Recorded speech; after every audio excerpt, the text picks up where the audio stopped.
I am Ferdinand Marcos, and I am the President of the Republic of the Philippines. I stand today on behalf of 110 million Filipinos.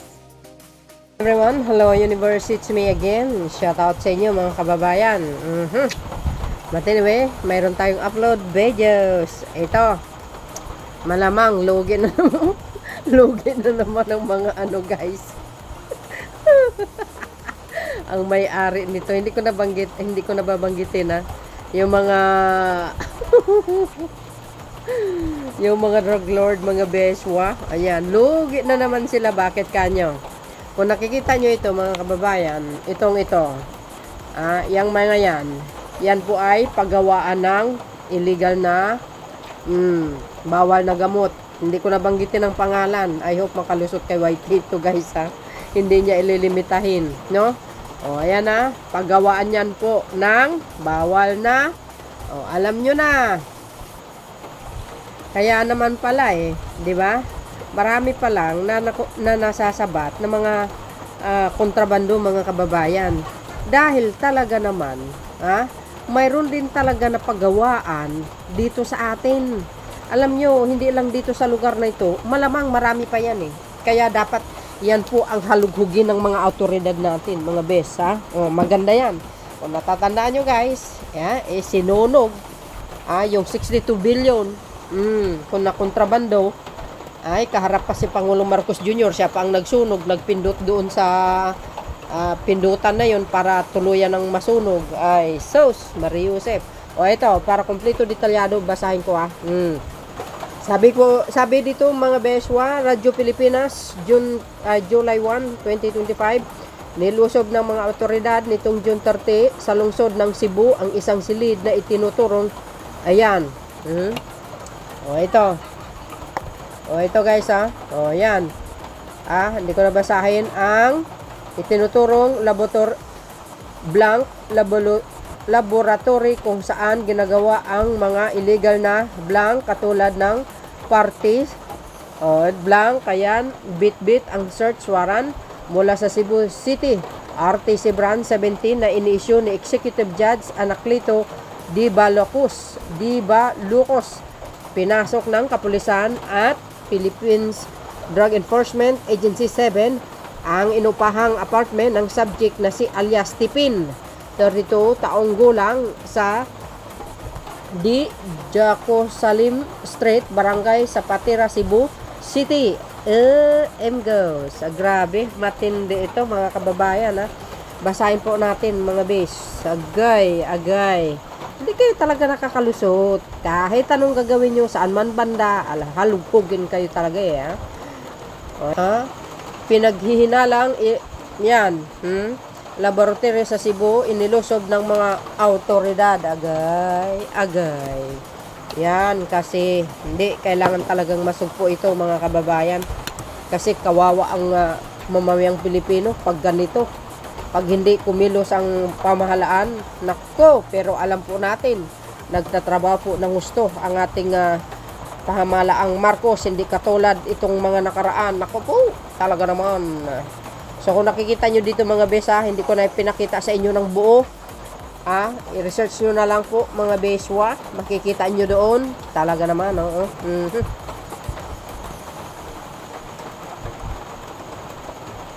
O ayan, basahin natin kung diretso. Tuloy, nilusob ang mga otoridad nitong June 30 sa lungsod ng Cebu ang isang disilid ay tinuturong, ayan, laboratory kung saan ginagawa ang mga blank katulad ng blank, ayan and bit ang search warrant mula sa Cebu RTC, ayan, Branch 17 na inisyu ni Executive Judge Anacleto Lucos. Pinasok ng kapulisan at Philippine Drug Enforcement Agency ang inupahang apartment ng subject na si alias Tipin, 32 taong gulang, sa Jaco Salim Street, Barangay Zapata, Cebu City. Agay.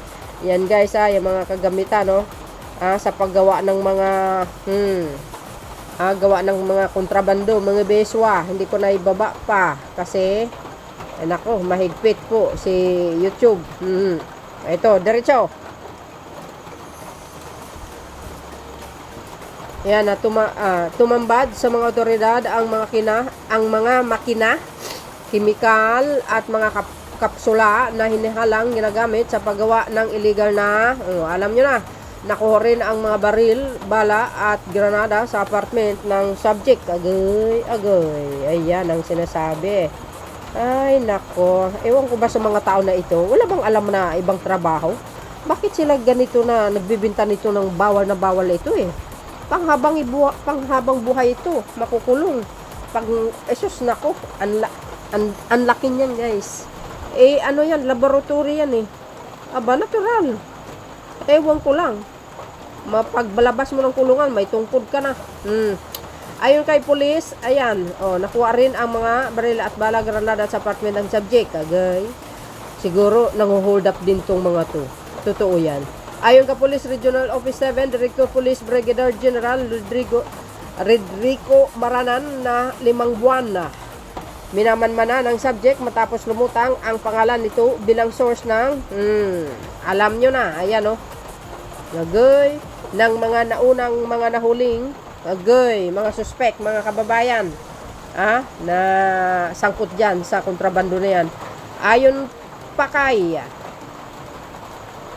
nasaan na ba ako?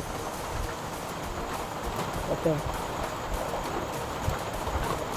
Dito na tayo. Tuloy, ayon pa kay Maranan na si alias Tipin din ang source ng mga party, ayan, tulad ng ayan, alam nyo na, sa Visayas region at sa mga karatig rehiyon. Hindi ko na babanggatin guys, so ituturo ko na lang. Nako, mahigpit talaga si guys, si YouTube. Napag-alaman na una nang nahuli si alias Tipin sa isinagawang bypass operation noong June 27 kung saan nakuha mula dito ang ayan nakuha dito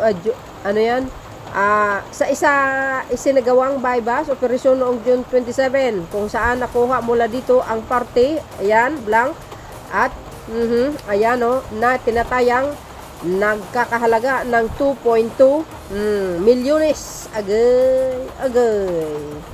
Oy, nako guys, ano po ang kapalagayan nyo? Matindi ito. Ito pa. Ayan sabi po ng Radyo Pilipinas. Agay. Ano to? June 30 ito guys June 30, kahapon. Inimbestigahan, ito sabi po ng Radyo Pilipinas, June 30 ito 2025, inimbestigahan ngayon ng Philippines National Police Drug Enforcement Group ang PNP and DIDEG. Ayan, kung may kaugnayan ang 700 milyong halaga ng blank na nasabat sa Bulacan sa mga floating, ayan, na nakuha sa karagatan sa Luzon nitong nakaraang linggo. Agay. Diba, nakita nyo, nakasama po si Pangulong Marcos Jr. na nagsunog ng 62 bilyon ng halaga ng kontrabando.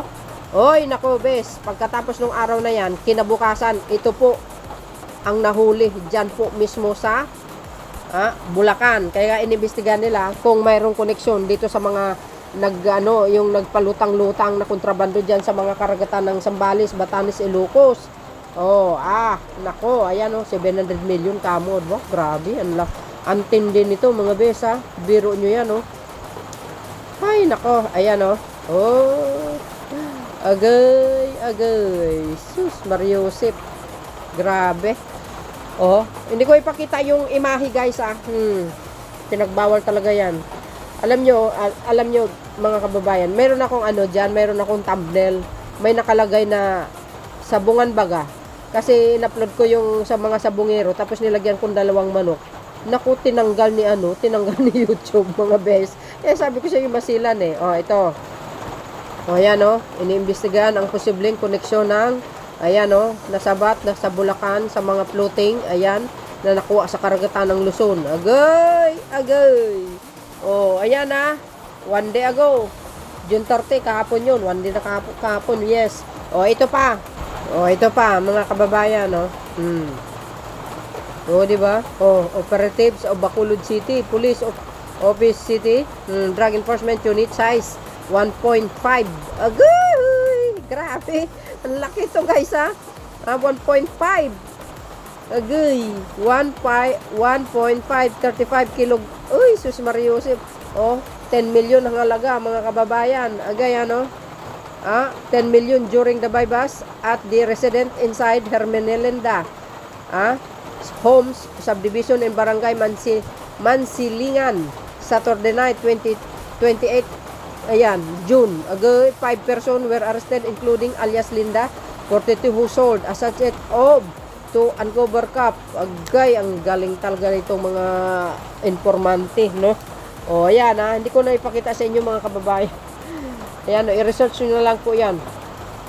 Ayan, sa Philippine News Agency. 2 days ago yan, Biro nyo yun. Kasusunog lang ng 62 billion. Ayan, ang dami talaga mga bes. Ay, try ko lang to kung makakalusot. Pag nagkulay dilaw, limitado lang. Pag kulay green, ayan. I-spread ni YouTube yan. Biro mo, halaga nito, 10 milyon. O, ito pa, mga kababayan. Ayan, o. Philippine News Agency, 2 days ago. Malamang, 28 ito. Diba? O.